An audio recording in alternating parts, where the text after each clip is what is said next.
Hello and welcome to the 32 Minutes of Heaven we call the D1Baseball Podcast. I'm your host, Michael Patrick Rooney.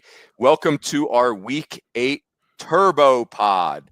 I want to talk about Academy Sports and Outdoors. It is time to get ready for a new season of fishing fun with Academy Sports and Outdoors. Reel in the best gear at low prices every day.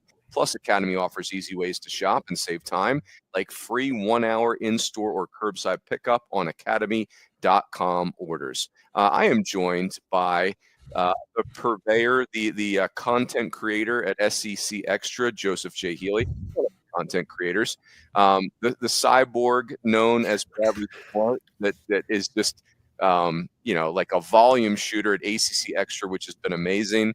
We also now have the old Friday starter stuff. So I'm going to explain this, Bradley, the addition, which is amazing, and I'm going to have you correct it. So on the D1 site, when you pull up a team, we've got things like overview, news, schedule, stats, and now we have, what does it say? Starters? What's the tab say? Yeah, so it says lineup. Lineup. Okay, perfect. So this is where you can see the batting order. This is where you can see like who started at which position. So today I had a bunch of coach calls for upcoming games, and it was amazing. Usually I'm just pulling up the stats, their stat page on the team page, but it was amazing to have the lineup feature up on our website, because now I can, like, I'm getting ready to ask Chip Hale if Easton Brayfogle is available, because I know he's been a little banged up with a quad, and I can look at the lineup section. I could see, has he been playing? Has he not been playing? It's awesome. So well done on that, Bradley. I don't know how you got that onto the site, but bravo. Yeah, I'll give a big tip of the cap to 643 Charts, our great partners. But yeah, I'm happy it's on there. It was a big part of the Friday Starters site last year, and it's definitely a cool tool to check out. Yes. I can now direct everyone who in press boxes asks me if we're going to do that. I can now direct them to the website as opposed to before, which is like, I don't know, man. I hope so. I loved it too. Like, we're working on it. All right. Like, that was my answer before. Now I can just direct them to it. It's great. It's lovely. Yes. Joe, so you're a aficionado of racket sports, and Bradley is a European football fan, as am I. And when I think of getting, like, it's a big deal to be the starter, right? Like, I know the coach in me has been, lying to players for decades, saying, oh, it's not who starts, it's who plays in crunch time. Well, no, who starts matters, right? Like, it's a big deal. And so I think of, like, this lineup section. It's like in soccer, caps. Like, how many caps did you get for the national team? Because, Bradley, correct me if I'm wrong, you only get a cap if you start. No, you could play and get a cap, but you have to be called up to the national team, right? Yeah, I don't think you get the cap till you've actually made it out onto the field. Okay, so you have to play in the game. Joe, what is the equivalent in the racket sports? Is there such a thing as a cap, or is it like appearances in majors, or? Yeah, I mean, you could track appearances in majors, but the international competitions in tennis are called the Davis Cup and it used to be called Fed Cup. Now it's called the Billie Jean King Fed Cup, after the legendary and fabulous Billie Jean King, whose poster actually is on my wall, right? You can't see it. Right here, there's a Billie Jean King poster. So they just call those appearances. Mm-hmm. Yeah, kind of the same thing, because cap is career appearances. So, like, it's kind of the same thing. Oh my gosh. But yeah, and actually one of my favorite things to do is, like, the Davis Cup website. I'll go on there and you can look at, like, who's been in the most number of, as they call them, Davis Cup ties. Their matches are called ties. Oh. And for some of these smaller nations that don't have a lot of representation, you'll have some dude who's played in, like, hundreds of them, because he was good enough to make their national team at 17, and he was still good enough at 48. And, the national team's not any good, but it's still that one guy. And so that's one of the fun things about international sport, because that happens in world football too, where you've got a guy who's just around forever because his nation's not very good, and, he plays at a high level. Joe, you just literally changed my life and blew my mind that cap is just short for career appearances. I can't be the only one that's been walking around the planet Earth not knowing that, but maybe I am. That is amazing. It's also did you know that, Bradley? Wrong, Come clean. I did. You knew that. Oh my gosh. Bradley has confirmed. I feel confident now. Like, I started to feel self-conscious when you said it. I'm like, I hope that's right. It makes perfect sense. It's like me walking around the planet Earth for decades, not knowing that on a PC, hitting Windows Shift and S at the same time allows you to just snip part of your screen instead of it having to save it. And I mean, think of things that have changed my life. Who knew? What is a PC, Bruce? Yeah, exactly. I was explaining to someone today that our good friend, hopefully this is not too personal, that our good friend Aaron J. Fitt is the Ricky Henderson of technology. He uses an Android but a MacBook. That is an amazing combination of things, I think. So very good. Boys, let's do, I promised a turbo pod, and a turbo pod we shall deliver. I'm going to rattle off some series in certain categories, and I want you guys to pick one that is top of mind for you. You could pick a couple, but let's start with this Southeastern Conference, where, as Schloss would say, Jim Schlossing would say, it just means more to more people. So Ole Miss at Kentucky. Now that is going to be weather issues there. They've already banged the Thursday night game. Georgia at Texas is huge. Vandy at Florida is huge for different reasons. Bama at Auburn, the Iron Bowl of baseball. LSU at Oklahoma. Those were the five that I circled there. Joe, what jumps off the page at you? You know, I think I'm actually going to pick one that I think people would be surprised that I picked. Now, I will say my SEC Series of the Week piece goes up first thing in the morning. That is going to be on Texas, Georgia, because it's just objectively the best top five matchup. And in that one, I'm curious to see how Texas weathers the storm. Now that we know they're without Max Ballou, Rylan Galvan is probably he's playing, but it might be DH. Adrian Rodriguez is kind of a question mark. So, you know, that's a lot. But I'm actually really fascinated by Ole Miss and Kentucky, because it feels like those are two teams in a very similar place in the pecking order. If you made me rank 1 through 16 in just my own mind, I feel like Ole Miss has probably actually been fortunate to be 6-3. Like they haven't really pitched it particularly well. Third worst ERA in SEC play so far, but their offense has done enough to mitigate that. And also they just kind of have a toughness about them, I think, which maybe has been a missing piece for them the last couple of years. So they've been able to scratch and claw their way to wins and be 6-3 when, you know, I'm not quite sure they're that good. Whereas with Kentucky, they had that Auburn series earlier this season where they just had some things kind of get sideways on them. They could just as easily be better than 4-5 in the league. And I think they probably are better than 4-5 in the league. So this feels like one of those classic coin flip series for me. And the doubleheader tomorrow, frankly, has a chance to get fairly ugly, because it's not like Kentucky's a whole lot more settled on the mound than Ole Miss is. So, you know, strap in for that one. It could be a long day, but I could kind of see that being a doubleheader where, you know, teams trade blows, and then we look up on Saturday and it's just like, what does either team have left? And, you know, you talk about a classic energy Sunday where, you know, the team that kind of comes out with a little bit more energy and I hate to use cliches, but wants it more in that kind of situation is probably who takes it, because both teams are going to be kind of on fumes, I think, by the time they get to game 3 there. I could see that. Bradley, what say you? What do you like in the Southeastern Conference? Yeah, I'm a big pitching matchup guy. And I think the LSU Oklahoma matchup, Cade Anderson, Kyson Witherspoon, like that's just a fantastic, you know, not just SEC, nationally, like that's gonna be one of the better, you know, talented duos going up against each other.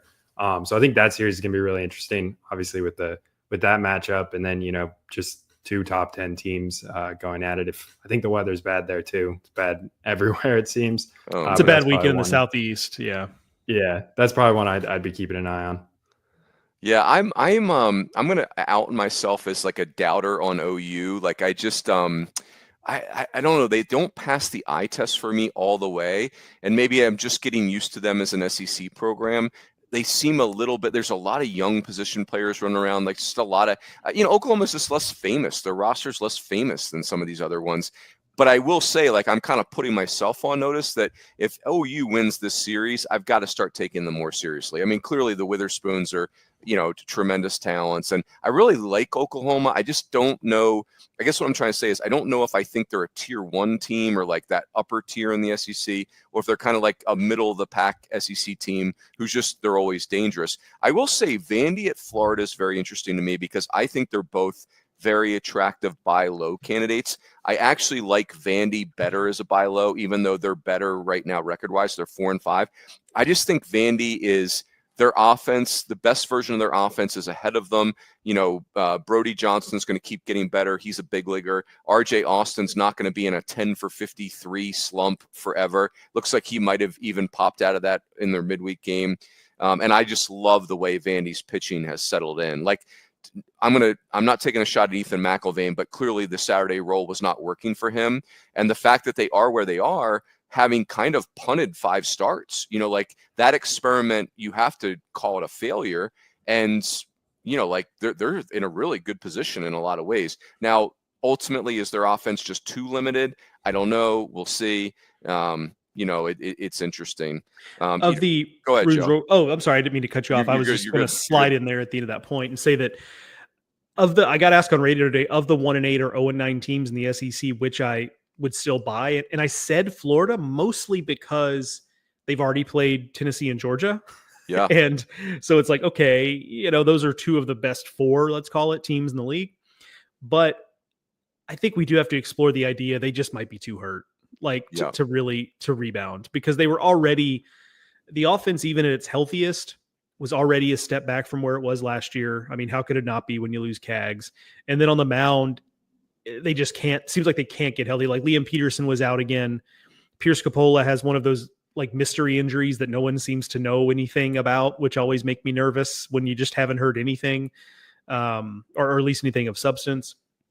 So, and now Curlin's out for the year. So I just think they just might be too hurt to ultimately claw back. So we've seen time and again, these types of teams in the SEC can get back into it, but man, the top of the league is so good this year that I think this might just be a season where we have a very well-defined top and a very well-defined bottom, and maybe a few others in the middle that end up being postseason teams. But I'm not so sure this is going to be a season where one of those 1-8 teams climbs back up, but we'll see. Yeah, I would say, I think we get accused on these shows probably fairly of not talking about Tennessee enough. And I'm going to talk about them for a second. It's just boring. They're awesome. I don't know what else to say. It's the best roster in the sport. We think Arkansas and Georgia can play with them, but Tennessee's the best roster in the sport. I think the one thing that's interesting to me when I think about, somebody asked the question, who is Tennessee's best player? And I don't think it's the right question, because they have too many best players. Everyone's their best player. Gavin Keelan missed 2 weeks, and somebody had to remind me of that, right? He's a Golden Spikes candidate. He's been out of the lineup as whatevs. We got 7 of him, right? I'm kidding, but I think the guy that Tennessee can't lose is Hunter Ensley, because he's the one guy who's been through the wars. Now, I say can't lose. They might be so talented it doesn't matter. But as far as their goal is to win the national title again, and I think having a guy that's been there and done that is really a critical glue piece to the rest of this, mega talented roster.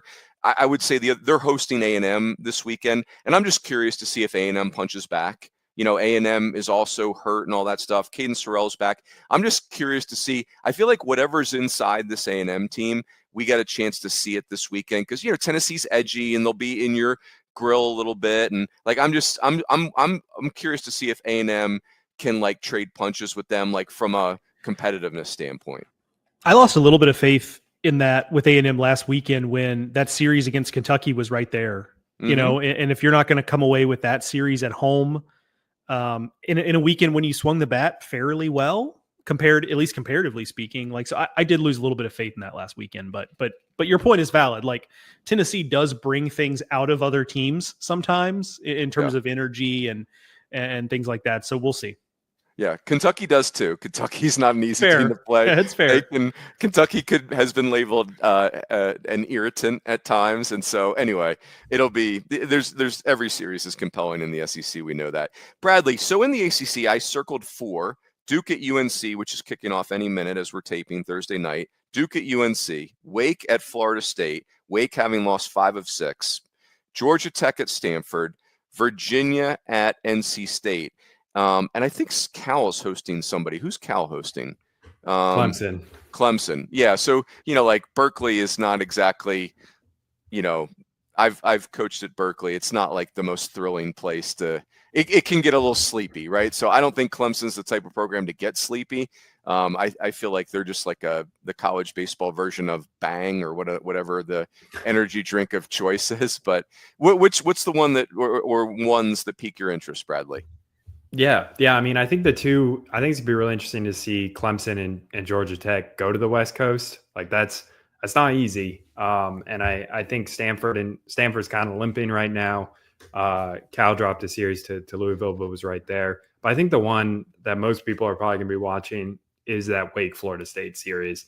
And I think it's a really interesting one because, like you mentioned, Wake is struggling, and kind of right now the problems are just, they're kind of booting the ball around and they're walking everyone. They're making, kind of self-inflicted mistakes.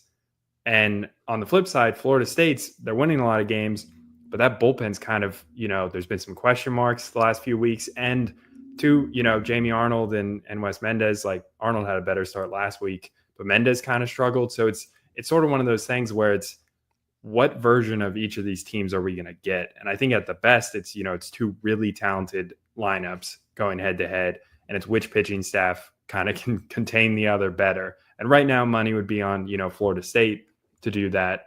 But I think it's going to be a really, fascinating series, and could either drop Wake, farther down, kind of keep that snowball going, or it could be a really big, bounce back for them.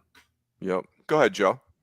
I'm intrigued by Clemson and Cal, frankly, because this Clemson team is very, very good. I want to say that on the front end, but they're not so overly talented that I kind of get the feeling that they're going to have a weird series in them that they just kind of drop. And Runes, you describe it perfectly, where in a lot of the same reasons why Mizzou, now not so much this year, but Mizzou in general can be a tough place to play, because when you're used to high energy environments and big crowds and field surfaces that are like big leagues, in terms of the quality of the surface, and the locker rooms are palatial and comfortable. And then you go to Cal and you've got very little of that. Right. And so it can be a tough place to play because you have to create your own energy. And I don't worry about that from a Clemson standpoint, because you're right about that too, Runes, but it could be a weird place to play. And Cal is, as we've seen, is frisky. They're good enough to beat you if you don't play well.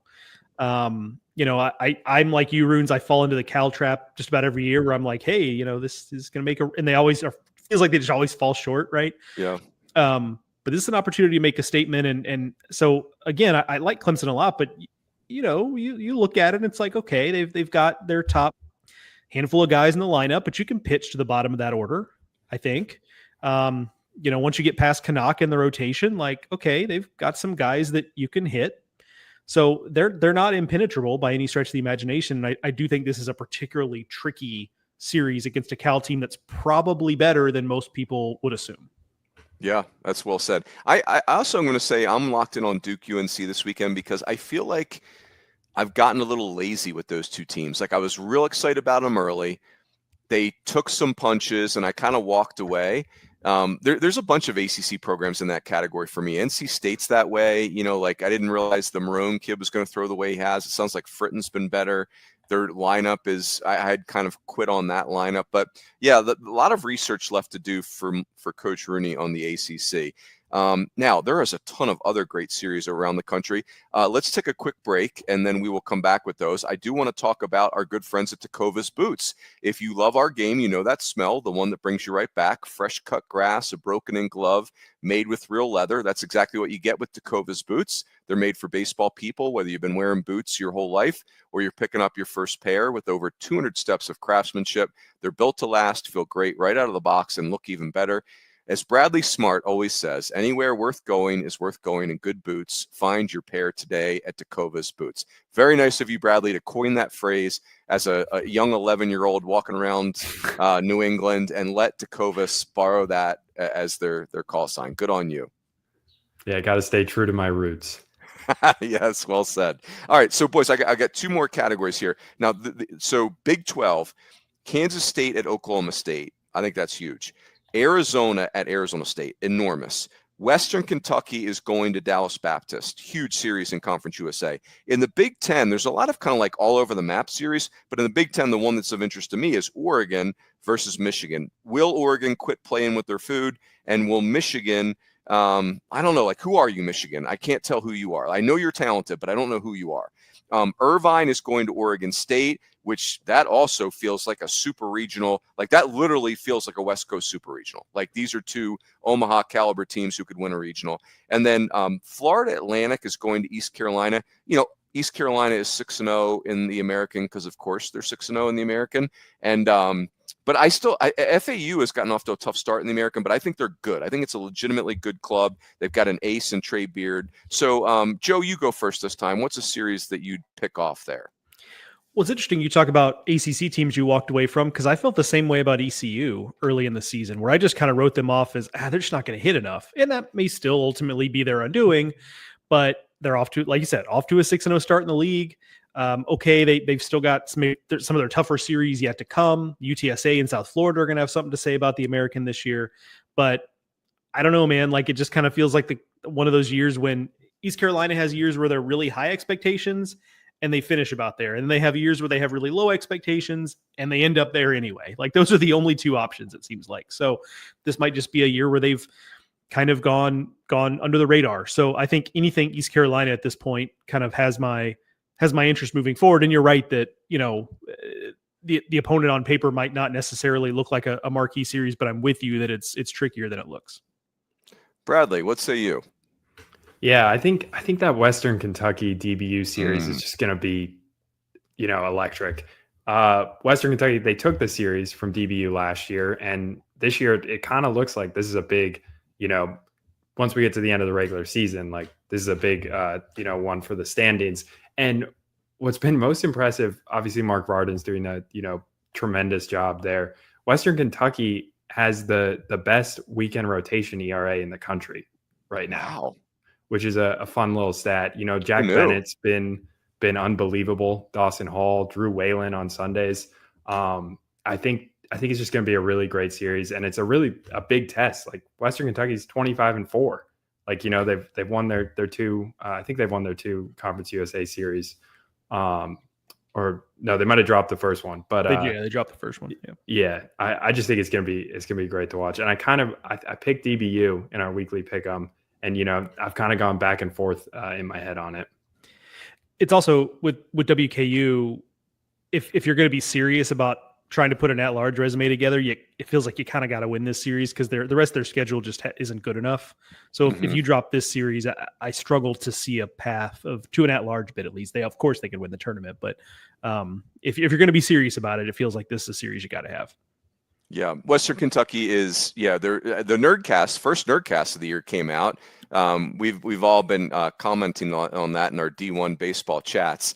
So great to have the Nerdcast back. But yeah, to your point, Joe, Western Kentucky's non-conference strength of schedule, which is a real hot button with the committee. I mean, it's like it's not having a strong non-conference strength of schedule. You might as well just insult their baby, right? Like just tell them their children aren't good at things, right? It's 270, and that's a problem. So they're 25-4. It's almost like they'd be better off with 5 more losses and a better schedule. But you win the series against Dallas Baptist, and maybe that changes the narrative around it.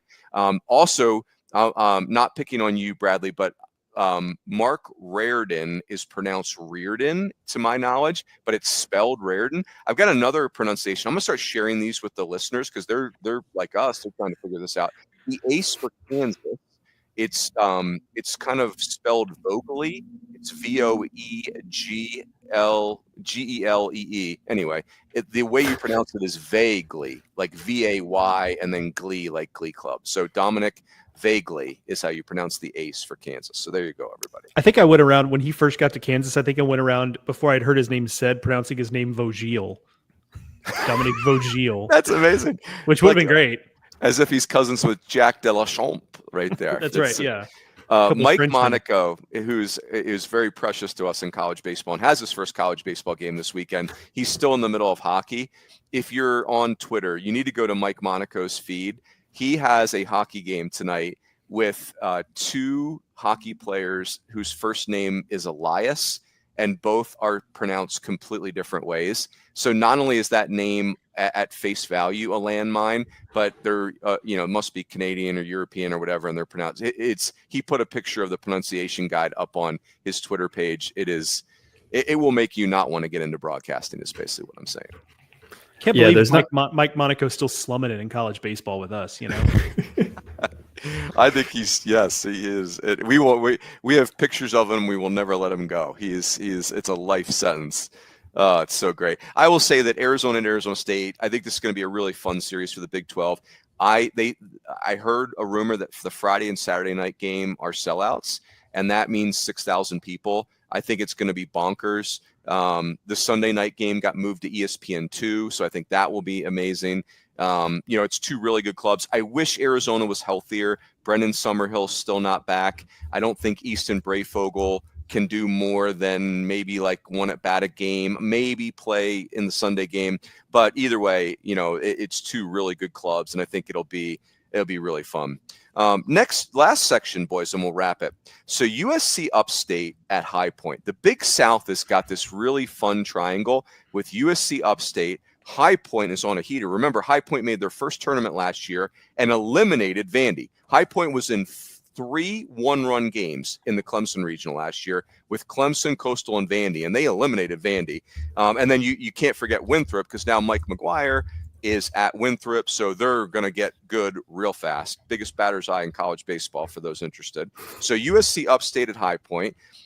Your Northeastern Huskies, first place team in the CAA, the Coastal Athletic Association. They're going to Campbell, who looks Campbell's kind of surging. So the Northeastern Huskies, they have to leave the cauldron known as Friedman Diamond, but as we say on the show, #Rise Up Brookline. So Northeastern going to Campbell. Wright State is going to NKU. Wright State is kind of dominating the horizon again, but it feels like if somebody can do something about it, it's NKU. Northern Kentucky did win that tournament last year. Sacred Heart's off to a good start. They're going to Fairfield, who is the class of the MAC right now. In the other MAC, the MAC that's short an A, Miami of Ohio and Bowling Green are up both 10-2. So that's a really interesting series. Those are two good clubs. Miami of Ohio, who produced Rylan Zaborowski, Team Zabo. And so that's of interest. Missouri State at Southern Illinois, that does feel like that's the series for the regular season championship in the Valley. And we know that Joe Healy will get your comments on that, because all things Valleys, Joe Healy needs to be on your board of directors, whether that's the Valley of Death. I don't care if it's a passage that includes the word Valley, if it's an athletic conference that has the word Valley in it, if it's a cul-de-sac that has the word Valley in it. Joe Healy needs to be involved. Valley Joe, as they say. And then finally, Cal Baptist is going to play Grand Canyon. And, Cal Baptist lost a bunch of guys to the transfer portal last year, but they still play good baseball. And, I think if anyone's going to give Grand Canyon a hard time left on that schedule, it's probably Cal Baptist. So, Bradley, you go first. What's one that jumps out for you? Yeah, I think Northeastern Campbell. That's a good one. Northeastern, I think, leads the country in shutouts right now with 7. Because of course they do. Yeah, they've got this. This does not apply to the weekend, but it's worth a call out. This guy, I think Max Gitlin, who took like a perfect game into the 9th last midweek against like UConn, and then went 7 scoreless against BC this midweek. So that was just top of mind when I thought of Northeastern. But yeah, they've won 7 in a row. They're starting to look like the Northeastern that we know and love. So I think that'll be a good test for them with Campbell for sure. Also, I do have to clarify. I looked it up at one point. Joe, we were both confidently wrong on caps. So Runes, your world. It ain't so. You said it, and it sounded so good that I was like, yeah, so convincing. I was like, yeah, no, definitely. It's because way back it wasn't matching shirts for jerseys. It was caps, like different colored caps. Oh my gosh! And so you gotta. Once you played the first night, you got your first cap. So how about that?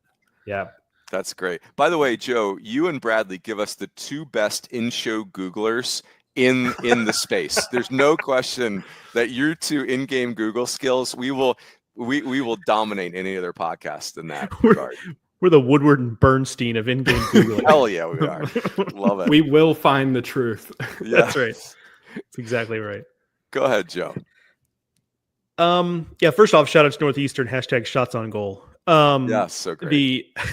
High Point Upstate is intriguing if for no other reason. I mean, I think it's if anybody's going to challenge High Point, like I think I'd go Upstate just in general in the Big South, but High Point is like good, I think. Connie Derschlag is like, 500 on base percentage.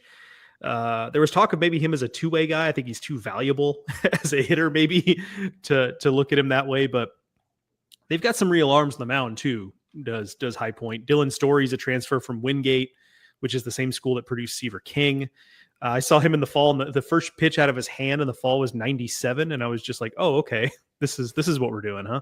And then the more interesting guy, it's a name I've brought up on here, is Wade Walton, a freshman from Florida, who, Joey Hammond told me in the fall, like, this guy's got a chance to be really special. And, even freshmen who end up being special aren't necessarily special from the jump, right? But he has been. He's had one bad start, and that's made his ERA look higher than it really should be. His ERA is 3.86, but without that one start, it's, under 2.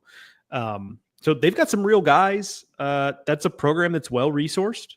They want to be good at baseball.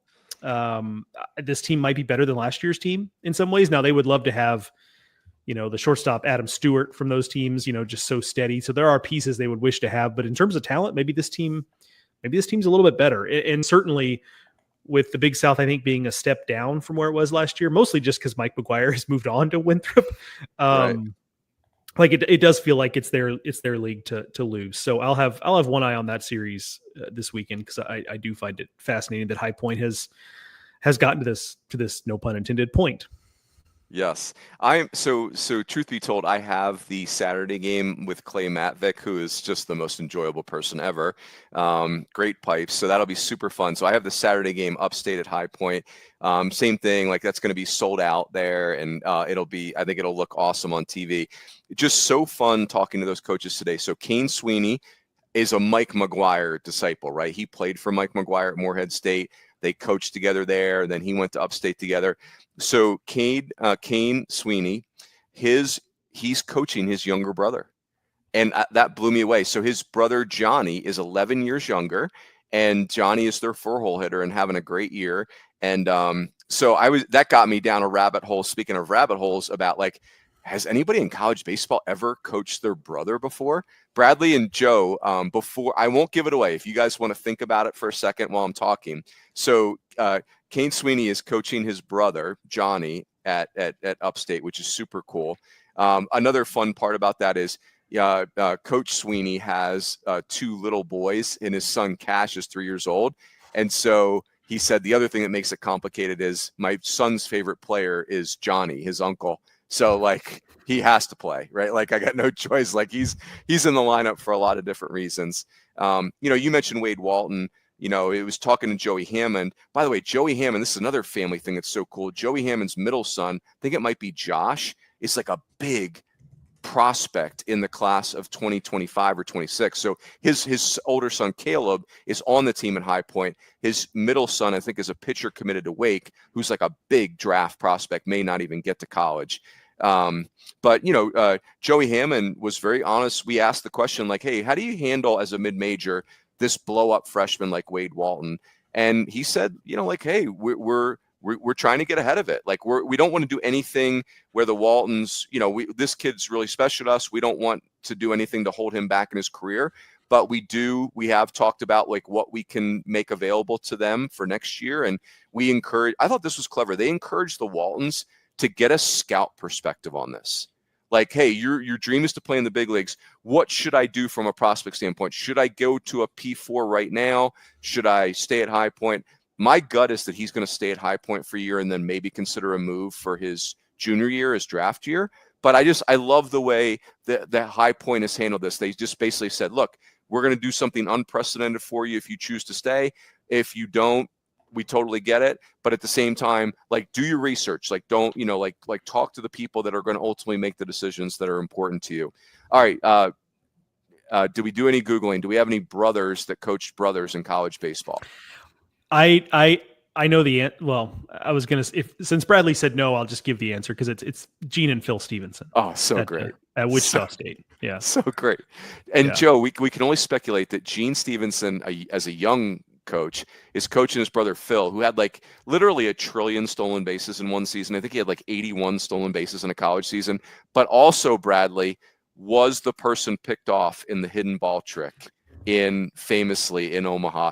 Your older brother is the coach, and you fall prey to the hidden ball trick.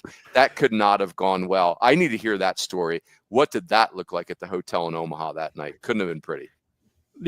By the way, one last thing on the Sweeney family is, when I talked to Kane in the offseason, he told me that, and mind you, Johnny has been on the team a couple of years. Kane was an assistant the last couple of years.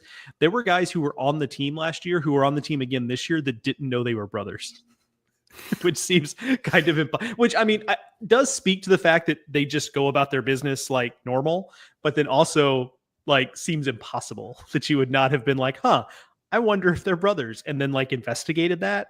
But teach their own. Yeah, like the truth that like those kids are on the team. I almost really wore that today on our call with Kane because I was like, we were going through the lineup. I was like, Sweeney in the 4-hole, boy, that's a big kid. And Kane was like, yeah, that's my younger brother. I was like, ooh, I could have said other things that I didn't, like what if I said something different? So yeah, anyway, really cool. Really, really cool. The Big South's going to get spicy with, I think Kane Sweeney's a really bright young coach, and Joey Hammond is got it rolling at High Point, and Mike McGuire has never lost anywhere. Like he wins literally everywhere he goes. So Winthrop, I mean, Bradley with that size batter's eye, what can't Mike McGuire do at Winthrop, right? I hadn't seen it till the other day. I think it was either in the chat or like on Twitter or something. I thought someone had photoshopped it. Like it was just a picture of the batter's eye. I was like, that can't be real. Like I thought it was one of those things where it's like every we make the batter's eye bigger. And then I like clicked on, the broadcast on ESPN, and I was like, oh my God, that's unbelievable. It doesn't look real. It's actually a cool stadium I've never been there, but it's a cool stadium on TV. Joe, do you know the story behind the batter's eye? Didn't they like build the field the wrong direction or something? Correct. That's all there is to the story. I figured it had to be something like that because, that batter's eye. It's the duct tape of construction is really what it is. It's just like, sorry. You can fix just about anything with stadium construction except that. Like once you're done, you really can't fix that. Hashtag construction gone bad. Well, hey, it gave us that. I want to know at what point did they realize? Like, when did someone involved with that was like, hang on a second. The construction workers notice every night the sun going down over the outfield fence. And they're like, wait a minute. Hold on a second. And they just can't say anything about it. They're like, don't tell anybody. You need to finish this job. They're getting some practice swings in, and they're like, oh man, I just can't see anything. The sun is right in my face. Like, that's going to be so difficult. That's a tough day when you have to walk into the meeting and say, the plans for the stadium have changed. How so? Well, we're going to have to play all of our games at 9 a.m. That's right. Oh my gosh, so great. Yeah, we have to play every game. It starts at 11 p.m. Well, and we learned that CAP doesn't actually stand for career appearances, even though I would argue it should. But yeah, it's right. Like you might be onto something, Joe. Maybe we can, I don't know, like get that movement started. Yeah, amen. Very good. All right, boys, we got games going on, so let's go enjoy those. I want to say thank you to everybody for joining us. Remember, huge coupon on the site right now. Omaha 30 gets you 30% off. There will not be a better discount. Like this is the ultimate buy low. Like 30% is Kendall does not go any lower than that. So Omaha 30. Remember, if you do ACC Extra, you get SEC Extra for free. If you do SEC Extra, you get ACC Extra for free. Now we got that lineup feature up on the site. It just, so much goodness. You don't want to go through the second half of the season without your subscription to D1Baseball.com. That is it. Everyone enjoy week 8, and we will catch you next time on the D1 Baseball Podcast.